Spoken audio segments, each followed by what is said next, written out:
Coucou tout le monde, j'espère que vous allez bien. Donc je vous retrouve pour la deuxième vidéo un petit peu particulière dont je vous parlais. Donc il s'agit d'une vidéo sur comment je fais pour réussir à lire autant et à m'organiser entre le blog, la chaîne, les réseaux sociaux, la lecture, les moments que je passe avec ma chérie, le travail, l'organisation à la maison, les courses et tout ce qui vient se greffer tous les jours dans notre vie quotidienne et qui fait que parfois on n'a pas forcément le temps de tout faire.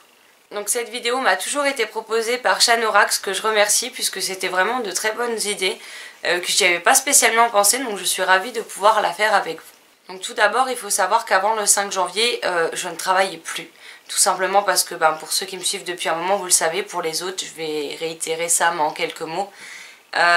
À mon ancien travail, je me suis blessée de façon irrémédiable au niveau des tendons qui est ici et ici du coude. Je ne peux plus exercer le métier que je faisais dans la vente ou comme serveuse dans les cafés. J'ai dû revoir absolument tout. En plus, j'ai passé 2 années complètes en arrêt maladie dans l'espoir d'arranger ce problème de tendinite sur les 2 tendons. Et malheureusement, il n'y a pas eu grand chose qui a pu fonctionner. On a fait 3 infiltrations en cabinet, ça n'a pas marché. Une infiltration au bloc, ça n'a pas fonctionné. Donc ça a été une longue période où je pouvais pas faire grand chose au quotidien puisque j'avais tout de suite énormément mal, qu'il y avait plein de mouvements que je ne pouvais plus faire puisque j'étais bloquée. Et c'est entre autres 6 mois avant que je me blesse que j'avais décidé d'ouvrir mon blog. Et du coup ma chaîne est arrivée 1 an après je crois. Ça doit être quelque chose comme ça, elle a dû arriver 1 an après l'ouverture du blog. Donc c'est vrai qu'à part les 6 premiers mois, j'étais à mi-temps, donc j'avais pas mal de temps pour moi. Ensuite, j'ai passé 3 années complètes à la maison. Donc j'avais tout mon temps pour m'organiser, que ce soit au niveau des corvées, au niveau des courses, au niveau de ma lecture, de mes avis sur le blog, de la chaîne. Donc c'est vrai que j'avais tout mon temps au final. Donc l'organisation, honnêtement, j'avais tout le temps et j'avais aucune organisation. C'est-à-dire que en fait, plus le temps est à avancer quand j'étais à la maison et moi j'avais envie de faire quoi que ce soit. Parce que moi je suis quelqu'un de base très dynamique, qui a besoin de bouger, qui a besoin de faire quelque chose. Et en fait ça m'a... Faut être honnête, c'est déprimant de rester aussi longtemps à la maison et d'avoir un avenir professionnel aussi incertain. Mais aussi les retombées, mine de rien ça a des retombées entre autres économiques sur la vie privée, sur beaucoup de choses. Donc c'est vrai que c'était pas forcément simple tous les jours et je n'avais aucune organisation. Je le faisais quand j'avais un soupçon de motivation pour faire ceci, pour faire cela, je le faisais à ce moment là. Voilà. Donc c'était pas très brillant non plus. J'arrivais quand même à pas vous faire mes chroniques ou mes vidéos dans les temps, tout simplement parce que j'avais des jours ou des semaines où j'avais pas du tout envie. En plus j'avais beaucoup de problèmes pour dormir la nuit suite à tout ça, parce que j'avais trop de choses en tête. Donc j'étais pas bien organisée non plus. Et là, depuis que j'ai repris le boulot, donc le 5 janvier, il a bien fallu mettre une organisation en place pour essayer de conjuguer le tout, parce que c'est pas forcément simple non plus. Alors la première organisation qu'on avait prévue a été un flop total, puisque ma chérie travaille également, mais elle travaille 42 heures semaine, et elle a 10 minutes de plus de trajet aller-retour, puisqu'elle est 10 minutes après la sortie d'autoroute que moi je prends pour aller travailler. Donc on avait décidé que quand on rentrait, puisque moi je rentre vers 17h40, 17h45, elle est là vers 17h50, 17h55 à la maison. Donc on avait prévu de rentrer, discuter 5 minutes en buvant un coup. Non alcoolisé, je précise, on ne boit pas de l'alcool comme ça nous. Mais en se posant 5 minutes pour boire un verre de soda, un verre de jus de fruits ou quoi que ce soit. Discuter un peu sur notre journée et après on s'était dit que jusqu'à l'heure du repas, on faisait les corvées ménagères tous les jours. Tous les soirs on regardait la télé ensemble, donc on en profitait soit pour regarder un programme à la télé qui nous envie, soit pour avancer dans les séries télé qu'on regarde sur Netflix entre autres, ou en coffret DVD. Et le problème c'est que du coup il me restait que le samedi et le dimanche pour lire, chroniquer, tourner les vidéos, m'occuper de tous les articles que j'avais à préparer, que je voulais vous préparer dans la semaine. Mais déjà rien que les vidéos, j'en tournais 3-4 d'affilée, il fallait que je les monte, que j'arrive à les upload derrière. Et en fait clairement l'organisation s'est révélée être une catastrophe. Surtout que le mois dernier en janvier j'ai beaucoup couru au garage. Pendant 2 semaines j'ai quasiment couru au garage tous les jours pour ma voiture. Donc les corvées qu'on devait faire, on n'avait pas le temps, donc on les faisait le week-end, et du coup les courses pareil, et du coup clairement on s'en sortait pas du tout. L'organisation ne convenait pas. Donc là on a essayé de mettre une nouvelle organisation pour le mois de février. Ça a l'air de plutôt bien fonctionner, fin janvier, début février, ça a l'air de plutôt bien fonctionner pour le moment, mais on est encore dans des phases où on va devoir probablement ajuster quelques petites choses. Donc maintenant quand on rentre la semaine, en général jusqu'à ce qu'on mange, bon, on se pose toujours à boire un coup, discuter un petit peu sur notre journée. Après moi je travaille soit sur le blog, soit je tourne une vidéo si j'ai pas eu le temps de tout monter, de tout filmer pendant le week-end, ou alors je me pose et je lis un peu pendant que ma chérie va qu'à ses occupations avant de faire à manger. Ensuite on mange, et maintenant un jour sur deux on regarde la télé ensemble. Donc sachant qu'on mange vers 19h15 on va dire, et on programme la soirée télé à 21h. Donc une fois que le repas est fini, chacune va prendre sa douche, et après jusqu'à 21h je fais ce que je veux. Donc soit je continue à lire, à monter des vidéos, à écrire des articles, des chroniques. Voilà, vous avez compris le principe. Et après à 21h jusqu'à 22h30, 22h45 max, on regarde soit un film, soit un ou deux épisodes de série, puisque ça fait 40-45 minutes, et après on va se coucher tout simplement. Et donc un jour sur deux, en fait, jusqu'à 21h du coup, le jour où je regarde pas la télé, jusqu'à 20h30, 21h, je reste avec elle, pour passer quand même un peu de temps avec elle, parce que bon, j'ai pas envie non plus que on se croise en coup de vent, hein, c'est pas le but. Et après, le reste de la soirée, au lieu d'être devant la télé à regarder un film ou une série, je me pose ici et je viens lire. Donc ça me permet quand même du coup d'un peu plus réussir à tout faire. Et bon, des fois la semaine, je vais aider pour faire des corvées, je vais m'occuper des machines à laver, de plier les linges, on va s'occuper de faire la vaisselle, enfin de faire les petites choses au quotidien qu'on peut faire. Et du coup, le week-end, il y a une des deux après-midi, après ça dépend de ce qu'on a de prévu aussi, si on a des sorties à faire et ce genre de choses. On fait le ménage complet, donc poussière, aspi, laver, etc. Donc la semaine, on fait des poussières, on passe l'aspi, etc. Mais en général, la semaine, le soir, on n'a pas spécialement beaucoup le temps pour laver les sols. Donc on nettoie bien tous les jours ou tous les 2 jours. Et puis le samedi, c'est nettoyage à fond, quoi, on va dire. Donc on le fait ensemble, chacune s'occupe... on s'est divisé, si vous voulez, l'appartement en 2 parties. Une s'occupe de telle pièce et l'autre, elle fait les autres pièces. Donc moi par exemple je suis pas très fan de m'occuper de la cuisine, donc c'est pour sa pomme. Et elle par contre elle aime pas faire la salle de bain et les toilettes, alors que moi ça me pose pas de problème. Donc vous voyez, on essaye de jongler un peu comme ça et de se diviser l'appart en 2. Comme ça on passe pas toute la journée dessus, on passe peut-être 2-3 heures. Et après on est tranquille, on peut se poser le reste du temps. Et donc une soirée sur 2 le week-end, donc en général là c'est le samedi puisqu'il y a The Voice et qu'on aime bien regarder ça. Donc du coup le samedi on passe la soirée devant la télé, et dimanche, comme là où je vous filme la vidéo, ce soir ce sera planning lecture pour moi. Voilà, donc on essaye d'ajuster les corvées, les corvées ménagères, les courses, les papiers administratifs. Moi je m'en occupe, c'est comme mes mails, je m'en occupe le soir quand je rentre, puisque je rentre 10 minutes avant elle. Les 10 minutes là je m'occupe déjà de trier mes mails, de regarder ce qui est intéressant, ce qui est les pubs à virer. Et si j'ai des courriers administratifs ou des mails à envoyer, je le fais à ce moment-là. Comme ça, ces 10 minutes-là sont mises à profit, on ne perd pas de temps. Sachant que le matin, moi je pars vers 8h, 8h05 pour commencer à 9h. Parce que le temps que je descends en ce moment, il gèle, donc je perds bien 5-10 minutes tous les matins à gratter mon pare-brise. Parce que vu que j'ai une vieille voiture, quand je mets le dégivrage, j'en ai pour 20 minutes à ce que ça dégivre, alors autant gratter, hein, clairement.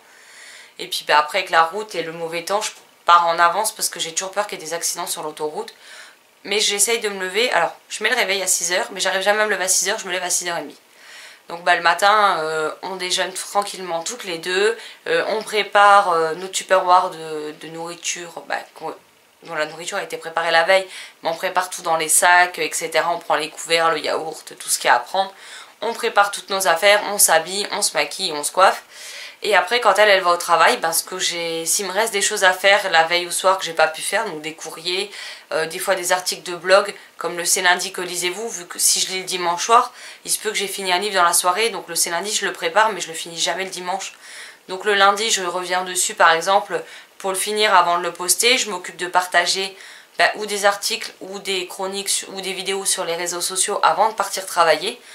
De temps en temps je me pose une demi-heure pour lire. Donc j'essaye de vraiment profiter de chaque moment que je vais avoir de disponible pour mettre ce temps à profit. Alors il y a des fois où malheureusement je surestime ce que je suis capable de faire dans ce laps de temps, ou des fois il y a tout simplement trop de choses que j'ai à faire et pas suffisamment d'heures dans la journée. Donc j'essaye de m'arranger, de profiter de chaque moment de disponible, même si c'est 5, 10, 30 minutes devant moi. J'essaye de m'organiser au mieux pour m'organiser le mieux possible. Alors je m'embrouille un peu dans mes explications, j'espère que c'est un minimum clair quand même. Après c'est comme je vous disais, on en est je crois là, c'est la 2e semaine de test, donc ça va probablement nécessiter encore quelques arrangements. Mais en tout cas voilà, on essaye vraiment d'optimiser un max, que ce soit moi, que ce soit elle. C'est vrai que j'avoue que avant j'étais à la maison, donc c'était moi qui m'occupais des corvées. Enfin, moi je trouvais ça normal parce que je veux dire elle travaille toute la semaine. J'allais pas encore lui dire le week-end de se taper le ménage quoi, clairement. Alors que moi je foutais rien de la semaine, donc moi j'en profitais pour faire ce que j'avais à faire. Et là c'est vrai que pour que moi je puisse aussi continuer mon blog, ma chaîne, mes lectures, etc. C'est vrai qu'elle m'aide énormément et qu'en général sur la semaine, elle fait plus de choses au quotidien que moi. Justement pour me permettre de me dégager du temps pour autre chose. Et je sais que j'ai beaucoup de chance parce que c'est pas donné à tout le monde d'avoir la personne avec qui on vit qui est aussi arrangeante. Donc voilà, donc je suis parfaitement consciente de la chance que j'ai et de tout ce qu'elle fait pour que moi derrière je puisse continuer à profiter de ma passion. Parce que les premières semaines de ne pas avoir quasiment rien lu, je vous garantis que j'étais pas bien, j'avais une sensation intense de manque, j'étais même parfois triste de ne pas réussir. Mais déjà là, c'est vrai que de reprendre un jour sur deux la lecture, ça me fait beaucoup de bien. En plus, j'ai trouvé un rythme de sommeil plus ou moins équivalent. Alors je dis pas que je suis plus du tout fatiguée, hein. Ça je crois que ce serait utopique. Et que là aussi j'ai sous-estimé mes capacités à reprendre un rythme après 3 ans d'arrêt. Je pensais qu'en 2-3 semaines ce serait réglé. Je pense qu'on va plutôt être dans l'ordre des 2-3 mois. Mais bon, tant pis, hein, il faut ce qu'il faut. Mais j'arrive déjà mieux à réguler mon sommeil. Là honnêtement le soir, autant si j'avais des problèmes à dormir avant, que des fois je tourne en rond pendant 3 à 4 heures avant de réussir à dormir. Là je pose la tête sur l'oreiller, c'est très rare que je dépasse les 10 minutes. Hein. Souvent au bout de 5 minutes, il n'y a plus de son, il n'y a plus d'image jusqu'au lendemain matin. Donc voilà. Donc au moins je suis tellement fatiguée le soir que je n'ai plus de mal à m'endormir. Et du coup mon sommeil est beaucoup plus réparateur aussi. Donc ça aide aussi au quotidien. Et plus on avance, moins j'ai de coups de fatigue dans la journée. Donc plus ça me permet aussi d'être le plus optimal possible au final. Et puis il faut savoir qu'à mon travail, ils sont quand même plutôt cool. Puisque à partir du moment où je réponds aux usagers ce qu'ils ont besoin de savoir, que je réponds correctement, en dehors de ça, comme j'avais expliqué à ma superviseure, moi ce qui me posait problème c'est de jamais occuper mes mains pendant que je travaillais. Donc c'est pour ça elle m'a dit, prends un carnet, elle me dit si t'as envie de noter ta liste de courses ou quoi que ce soit, elle me dit fais-la, elle me dit si t'as des notes à prendre, prends-les. Elle me dit si tu veux écrire un livre entre 2 appels, elle me dit te gêne pas. Elle m'a dit que je pouvais prendre du coloriage, des points à relier, ce genre de choses. Donc c'est vrai que j'ai aussi un autre carnet, donc c'est d'ailleurs pour ça que j'ai mis des petits post-it, parce que sinon je confonds de carnet, ce serait ballot que j'écrive dans le mauvais. Donc j'en ai un deuxième qui est écrit comme ça aussi, et dans lequel du coup je prends mes notes. Alors je fais une partie blog, une partie chaîne, une partie idée, une partie maison et une partie course dans mon carnet. Et du coup je note toutes les idées que j'ai, tout ce qu'il faudrait que je fasse. Et comme ça j'ai un... c'est des choses que je n'ai plus besoin de préparer à la maison. Donc c'est bête, mais pendant 7 heures, quand vous répondez aux gens au téléphone, en plus certaines personnes sur le plateau sont assez bruyantes. Et moi en fait, d'écrire ou d'occuper mes mains quand je suis au téléphone, ça va peut-être vous paraître stupide, mais moi ça me permet de me concentrer uniquement sur la voix de la personne qui sort dans mon casque en fait. Du coup, de faire ces deux choses... si vous voulez, ça m'isole dans ma bulle et j'entends plus ce qui se passe autour de moi en fait. Je n'entends plus que la personne dans le casque qui a besoin de ces renseignements et ce que je suis en train de faire. Alors je sais que beaucoup au contraire seraient déconcentrés et n'arriveraient pas. Moi c'est justement ça qui me permet de me concentrer, parce que sinon il y a des moments où les gens que j'ai dans le casque vont me parler et en fait je vais me faire court-circuiter par les bruits qu'il y a sur le plateau entier, parce qu'on est quand même entre 35 et 40 sur le plateau à répondre au téléphone en même temps. Beaucoup parlent doucement, donc ça va, il n'y a pas de problème. Mais il y a toujours quelques personnes qui ont tendance à mais sans s'en rendre compte, hein, donc c'est pas méchamment que je dis ça ni autre, et c'est pas non plus méchamment que ces personnes le font, mais elles ont tendance à augmenter le niveau sonore sans s'en rendre compte, et du coup nous on n'entend plus derrière correctement parce qu'on se laisse court-circuiter par tout ce qu'on entend autour de nous, et on n'entend plus l'usager qui a besoin de renseignements justement. Donc c'est des choses que du coup je prépare au travail, que ce soit sur ma pause repas ou entre deux appels. Parce qu'en début de semaine, il faut savoir que lundi, mardi, mercredi, on a énormément d'appels. C'est les 3 jours où il y a le plus d'appels. Alors que jeudi, ça commence à diminuer et le vendredi, on en a beaucoup moins. Là, vendredi, par exemple, j'ai fait la moitié des appels de ce que j'ai fait lundi. Donc on a des fois 3-4 minutes de battement entre deux appels. Donc ces minutes-là, c'est pareil, c'est des minutes que je mets à profit. Et puis comme je vous dis, moi je peux écrire ce que j'ai à écrire tout en écoutant l'usager et en le renseignant.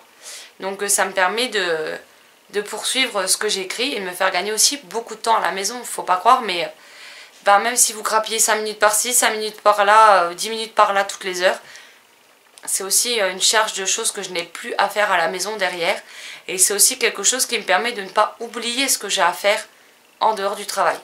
Parce qu'il faut savoir que si j'ai toujours eu une excellente mémoire, c'est vrai que ces 3 années à la maison qui m'ont foutu un coup de mou et qui m'ont bien déprimée, et là la reprise du travail avec le fait de devoir se réhabituer, de passer de... Je passe tout mon temps à la maison à 35 heures semaine et 1h30 de route par jour, et la fatigue que ça accumule, c'est vrai que j'ai tendance à plus retenir grand chose en fait. Il y a des fois des choses futiles que je vais me souvenir, mais alors les choses importantes qu'il fallait surtout pas que j'oublie, ça passe à la trappe. Donc ça me permet aussi de ne plus rien oublier, de savoir où je mets les pieds, de savoir ce que j'ai à faire, quand, combien de temps ça va me prendre, et d'avoir une vue globale qui m'aide beaucoup au quotidien dans cette nouvelle organisation. Donc voilà, après j'espère que tu auras eu les réponses à tes questions. Si tu en as d'autres ou que quiconque a d'autres questions, n'hésitez pas à me les poser en commentaire. Après je ne peux pas vous donner une organisation précise et définitive puisque moi-même je suis encore dans une période de flottement où je sais qu'il y aura probablement des petites choses à ajuster.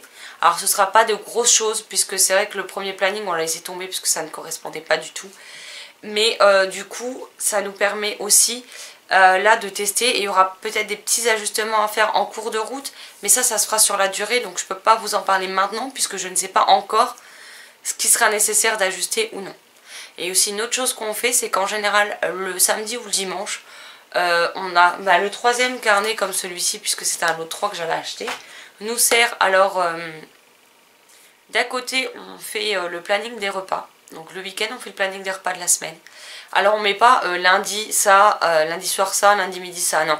On note des idées de repas pour chaque soir, des idées de repas pour chaque midi, et après c'est en fonction de ce qu'on a envie le jour J. Parce qu'au début on faisait par jour. Et puis des fois, le mardi, on n'a pas spécialement envie de manger ce qu'on avait mis en face du mardi. On a peut-être plus envie de manger ce qu'on avait mis le samedi. Donc maintenant, on met plus les jours, on met juste les repas et on prend ce qu'on a envie de manger ce jour-là. Donc voilà. Donc ça nous évite aussi de nous triturer les ménages pendant une demi-heure pour savoir ce qu'on va manger en amont. Donc ma chérie gagne du temps aussi parce que autant je fais les gâteaux, autant je n'aime pas faire à manger. Je préfère 10 fois passer 2 heures en cuisine à préparer des gâteaux que de passer une demi-heure à cuisiner le repas. Et elle, c'est l'inverse. Elle préfère largement passer 3 heures à vous cuisiner un pot-au-feu ou un couscous que de vous faire un gâteau qui va vous prendre une demi-heure. Voilà.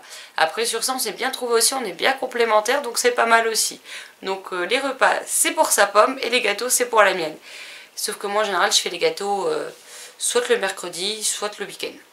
Parce que c'est souvent des gâteaux secs que je fais, ou comme, je sais pas moi, des cookies, des brownies, je vais faire des madeleines, des crêpes. Donc après, vous pouvez les manger pendant 2-3 jours. Donc on mange rarement tout d'un coup quand même. Heureusement, parce que je crois que sinon au secours. Et donc du coup, moi je m'y colle 2 fois par semaine, elle s'y colle tous les soirs. Donc n'hésitez pas non plus à me dire quels sont vos tuyaux d'organisation qui vous sont propres. On sait jamais, ça pourrait me donner des idées qui pourraient me convenir aussi. Et puis j'aime bien savoir aussi comment les gens s'organisent au quotidien pour tout mener de front. Donc voilà. Bon, j'espère vraiment que ce type de vidéo vous aura plu. Je suis désolée si ça semble un peu cafouillis. J'ai essayé de faire ça au mieux. Après, j'avais juste noté les points que je souhaitais aborder, mais sans détailler. J'aurais peut-être dû. Ça aurait peut-être été un petit peu plus structuré. Mais bon, d'après les commentaires que je reçois sous chacune de mes vidéos, apparemment vous aimez le naturel. Alors moi le naturel c'est que je ne prépare pas grand chose en fait. À part pour mes chroniques où je vous ai montré mon carnet d'organisation, au quotidien j'organise... Enfin, quand je fais mes vidéos ou je les fais sortir quelque part, j'organise pas spécialement ce que je vais faire en fait. Donc voilà. Sur ce, j'espère que ça vous aura plu. Je vous souhaite une excellente journée, de très belles lectures et je vous dis à très vite dans une prochaine vidéo. Bye bye.